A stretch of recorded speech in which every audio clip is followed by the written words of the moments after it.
আসসালামু আলাইকুম। আমি ওমর ফারুক, ঢাকা বিশ্ববিদ্যালয়ের সাধারণ শিক্ষার্থী।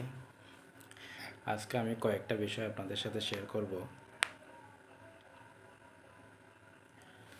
আমাদের নাম বিক্রি করে কিছু কিছু মানুষ দেখা যাচ্ছে রাস্তা থেকে চাঁদা তুলতেছে, আবার কিছু কিছু ছাত্রছাত্রীদেরকে দেখা যাচ্ছে অযৌক্তিক আন্দোলন নিয়ে আবার রাস্তায় নেমে পড়তেছে। হুটহাট করে প্রধান শিক্ষকের পদত্যাগ, হুটহাট করে অধ্যক্ষের পদত্যাগ, জিনিসটা তো আসলে ঠিক না। সব কিছুর একটা ফর্মালিটিস থাকে, সব কিছুর একটা সিস্টেম থাকে। এখন আমি মন গড়া তো কিছু করতে পারবো না। একটা প্রধান শিক্ষক অথবা একজন অধ্যক্ষ যদি ওনার কোনো ভুল ত্রুটি, উনি যদি কোনো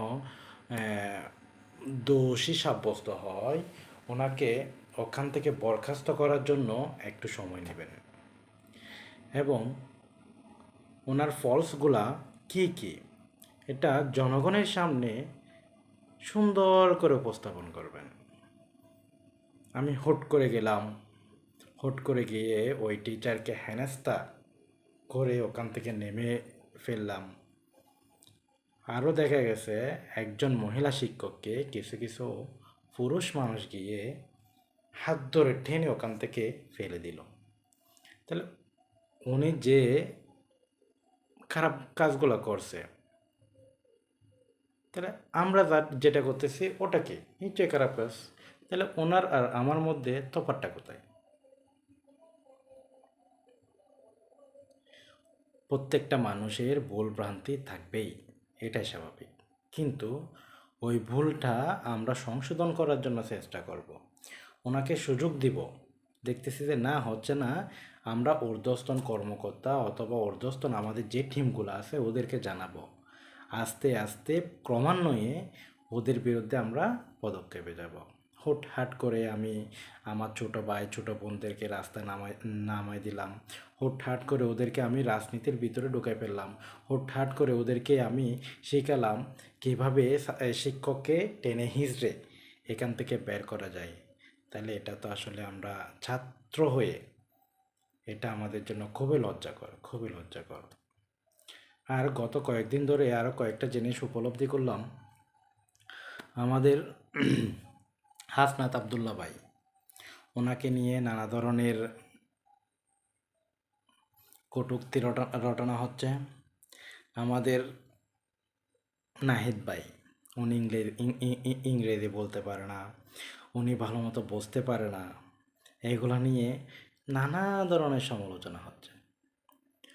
তারপর আমাদের সার্জিস ভাইকে নিয়ে আজকে সমালোচনা হয়েছে, টিএসসিতে বহিরাগত কেউ ত্রাণ তুলতে পারবে না।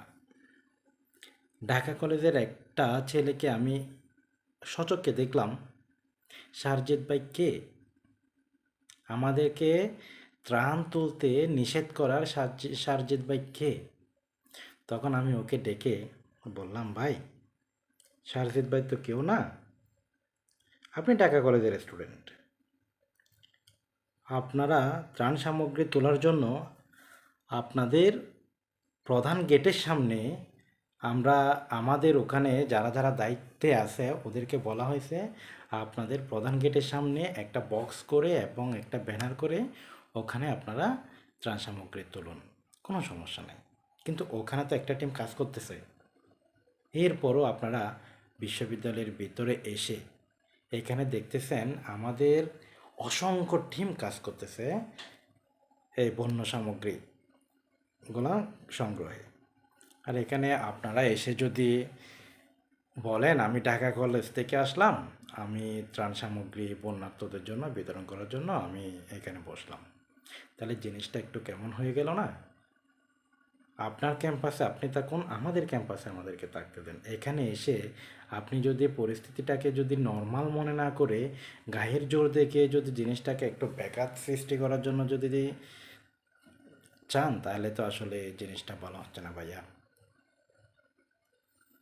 আমি, আপনি এবং আমরা সকলেই মিলেই তো বাংলাদেশ। এখানে আমরা যে কাজগুলো করতেছি এগুলো তো আমাদের নিজের জন্য না, এগুলো তো করতেছি অসহায় কিছু মানুষকে আমরা ওদের পাশে থাকার জন্য। তো এখন যদি চিন্তা করেন আমি গায়ে জুড়ে সব কিছু করবো, তাহলে তো জিনিসটা আসলে সুন্দর দেখে না। এটা নিয়ে নানা জনে নানা ধরনের সমালোচনা করবে। আর কিছু বলার নাই, যা শুধুমাত্র এইগুলা বলার জন্য। এখন রাত অলরেডি 2টা, ঢাকা থেকে আসলাম, তখন চিন্তা ভাবনা করলাম এই ভাইগুলাকে নিয়ে যখন এরকম মিথ্যা এবং সমালোচনা করার জন্য তৈরি একটা গ্রুপ হয়ে গেছে, তাহলে আমি কিছু একটা বলি। আমার কথাগুলো ভালো লাগলে ফাইন, আর যদি ভালো না লাগে আসলে আমার আর কিছু করার নেই।